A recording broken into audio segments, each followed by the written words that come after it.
Year of the college football playoff and the second season of a 12-team field, and the committee is faced with the most difficult and controversial decision in the history of the playoff. On Championship Saturday, two thrilling conference title games, one of them in the Big Ten, certainly established a new #1 team in the bracket in Big Ten champion Indiana. The ACC title game wreaked havoc with the final spot in the field when 5-loss Duke took down Virginia and maybe squeezed the ACC out altogether. But it was a giant dud of a game that could just mean more in long-term ramifications. Georgia's beatdown of Alabama in the SEC could pop the Tide's bubble while opening the door for both Notre Dame and Miami to find a spot in the bracket. But that comes with potentially earth-shaking impact on the future postseason framework. The decisions are due for the present right now. 12 teams in the college football playoff, and it's revealed exclusively in moments.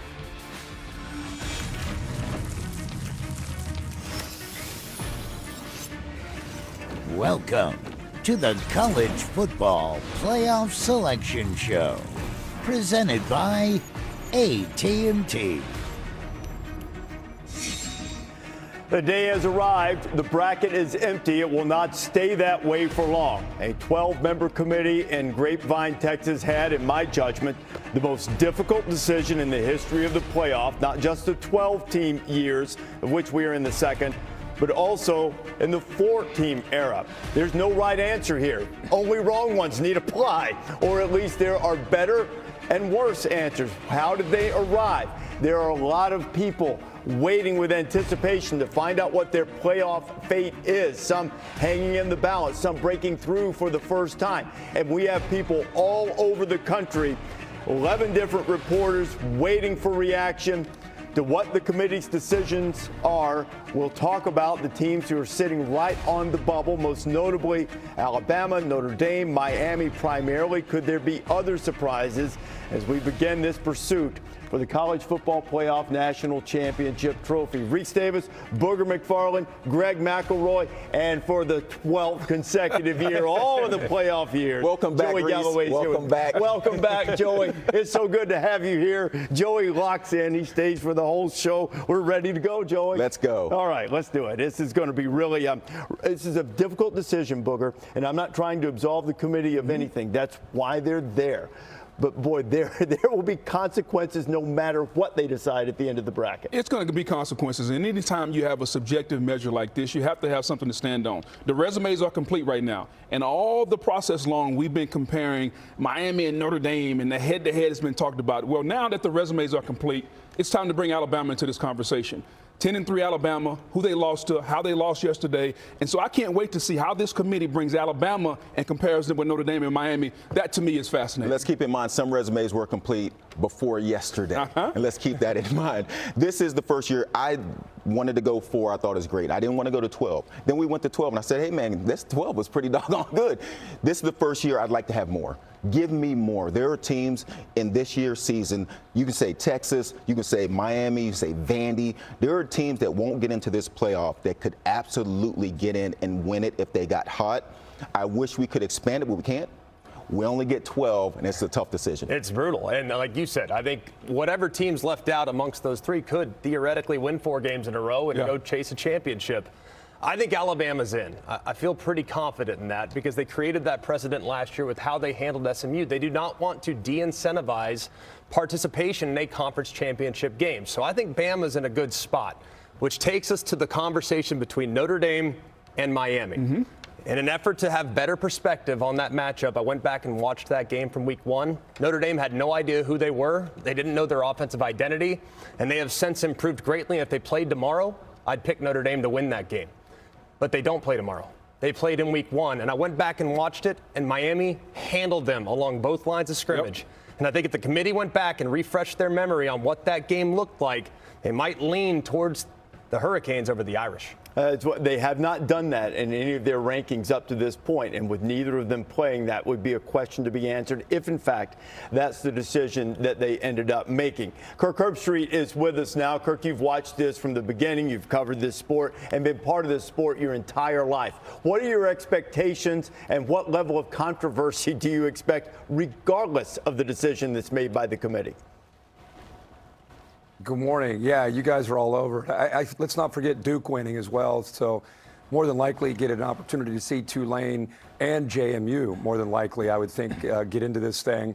But I think how they handle BYU, BYU losing a bonus game, as Greg just alluded to, are they going to be punished for losing the second time to Texas Tech, therefore putting Miami right next to Notre Dame? That would give Miami the head-to-head that they've been clamoring about for weeks and weeks. That would be the first time they'd be right next to each other. That would put Miami in. And I think, Boog, I'm with you. I think it's more of a Notre Dame-Alabama debate.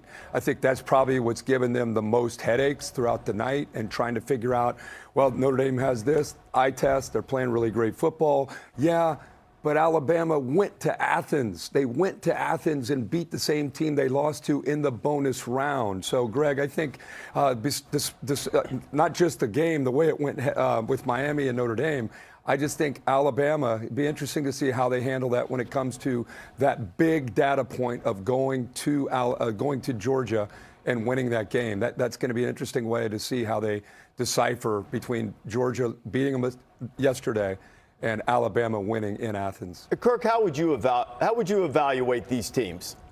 Not just in terms of picking a winner, but like, what would you value the most in evaluating teams who are close together and both have different points on their resumes or on their bodies of work?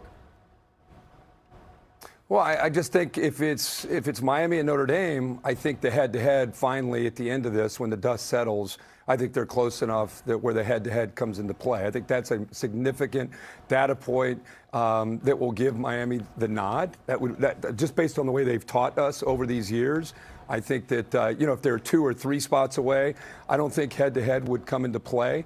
But I do think if you get close enough, I think that's a pretty strong argument. Obviously, head-to-head should matter. Then I think with Notre Dame and Alabama, that's so difficult. I mean, and Joey's right. You could throw Texas into that argument, Vanderbilt into that argument. It's very, very tough how you separate those teams, because I think we all love how Marcus Freeman's team is playing on the field. How can you not? And then you could say, yeah, but who have they beaten during this 10-game winning streak? What really stands out? They went to Pitt, they beat USC, but is that enough when you still have that most significant thing to me? And I think, again, Greg alluded to it, going into Georgia. You could argue that's maybe the best win of the year across the entire country for any team. That's what, for me, I would be really struggling with. Eye test with Notre Dame against inferior opponents, or that impressive win by Alabama. I'll be very candid. Alabama's been leaking oil, in my opinion, during the last 2 or 3, 4 weeks, especially offensively. But will that matter when it comes to still, as there's looking at the entire season, the fact that they had one of the best wins in the country going into Georgia and beating them? It'll also be interesting to see where Vanderbilt is, because they might wind up with 2 of the better wins. Both of them will be better than Notre Dame's. But there's no question, you watch them play right now, Notre Dame looks like, to use an oil metaphor, a more well-oiled machine than the Tide does, particularly on offense. Nick Saban is with us now, 7-time national champion. Nick, as you look at the end of the line here, what's the best way to evaluate teams when you have teams like Notre Dame, Miami, Alabama, even Vanderbilt, Texas, BYU, who have things in their favor, but is not really as clear cut? What would you do in terms of best evaluating these teams?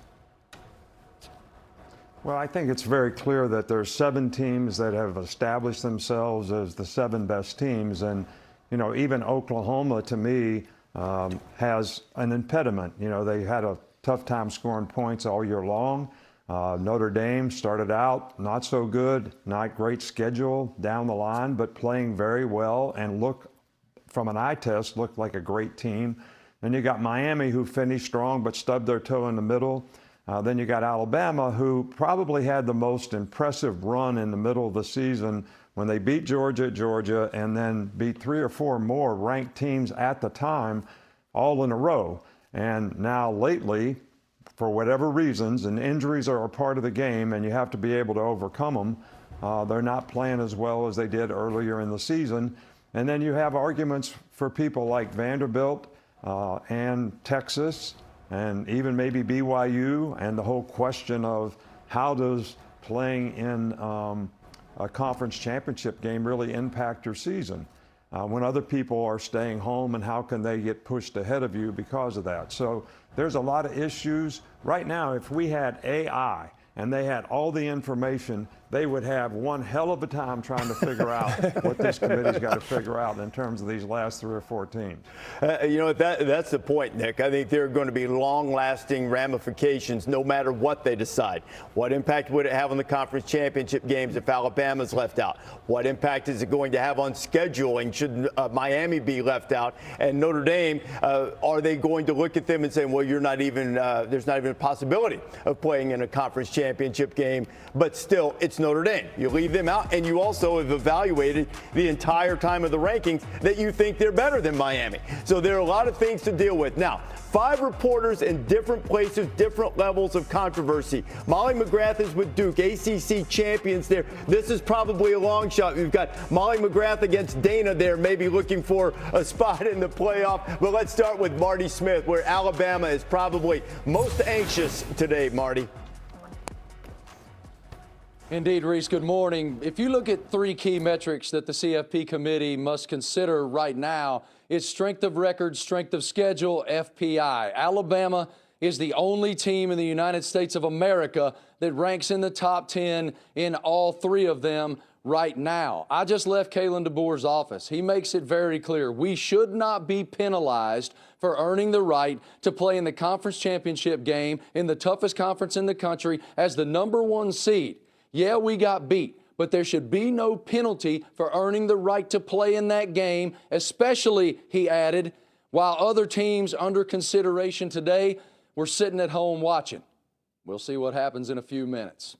Let's head up to South Bend, Indiana, where Jen Latta is with the Irish. Good morning, Marty. Yeah, here on campus, the Notre Dame players and coaches are gathering to watch the selection show. Their confidence is very high. They are confident in the resume that they put together. Those 2 losses at the beginning of the season, just by a combined 4 points to Miami and Texas A&M. They also think that those 10 wins that they strung together at the end of the season were dominant wins by an average of 30 points or more. That's best in the country over that time. And just a few moments ago, I heard from quarterback C.J. Carr, who said this, guys: we have continued to elevate on both sides of the ball. We believe we are one of the elite teams in the country, and we deserve an opportunity to prove it on the field. That's the story here in South Bend. Let's go to Chris Budden, who is standing by with the Hurricanes. Hi, Jen. Here in Miami, there is optimism and confidence based on what happened yesterday and Miami's resume. But there's also frustration. In talking with Mario Cristobal earlier this morning, understanding why are we even having this debate when you look at all of the metrics of strength of record, same schedule, the identical metrics, the common opponents, and of course, the head-to-head, which is really what matters against Notre Dame. And if you look, since this format started, there's been 13 instances of head-to-head that were played in the regular season with the same record heading into championship weekend. In every single one of those, except for one, the team that won the regular season matchup was ranked higher. That one instance is this same instance of Miami and Notre Dame. While there is uncertainty here in Miami, there is elsewhere in the ACC as well, and that's where we find Molly McGrath in Durham. Yeah, that's right, Chris. Well, the Blue Devils had the day off today to rest after a late-night overtime thriller in the ACC title game. But head coach Manny Diaz told his players to stay by their phones today just in case. So you're saying there's a chance.